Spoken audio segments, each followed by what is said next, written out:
ঈদে এবার 10 দিনের ছুটি। এতে জনপ্রিয় পর্যটন কেন্দ্রের হোটেল মোটেল ও রিসোর্ট বুকিং প্রায় শেষ। অবকাশ কাটাতে বেশিরভাগেরই গন্তব্য কক্সবাজারের সমুদ্র সৈকত।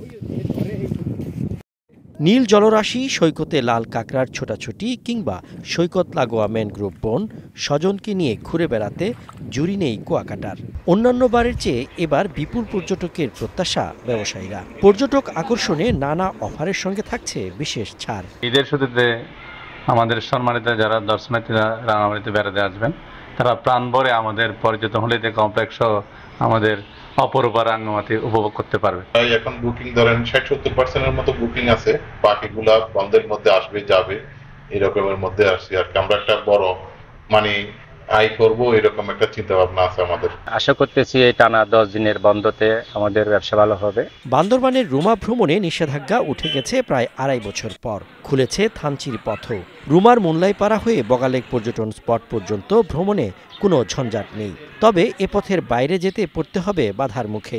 একইভাবে থানচি থেকে নদীপথে তিন্দু আর সড়কপথে তমাতুঙ্গি ভ্রমণেও থাকছে না কোনো নিষেধাজ্ঞা। 2024-এর 3 এপ্রিল ব্যাংক ডাকাতির পর রুমা থানচি ভ্রমণে দেওয়া হয়েছিল নিষেধাজ্ঞা। বৃহস্পতিবার বিজ্ঞপ্তি দিয়ে তা খুলে দিয়েছে জেলা প্রশাসন। প্রায় 33 মাস পর আমাদের এই রুমা পর্যটক ভবন নিষেধাজ্ঞা জারি করেছিল এতদিন, এখন ওপেন করে দিয়েছেন। আমাদের এখন সীমিত আকারের বগালেক পর্যন্ত ট্যুরিস্টরা যেতে পারবে।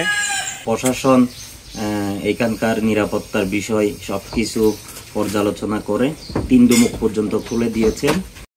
ট্যুরিস্টদের প্রশাসনিকভাবে ওপেন করা হয়েছে, এতে আমরা ব্যবসায়ীরা অনেক খুশি। আমরাও তো চাই আমাদের ব্যবসা আরো বাড়িয়ে, যেন ওনাদের মাধ্যমে আমাদের ব্যবসা যেন সুন্দর হয়।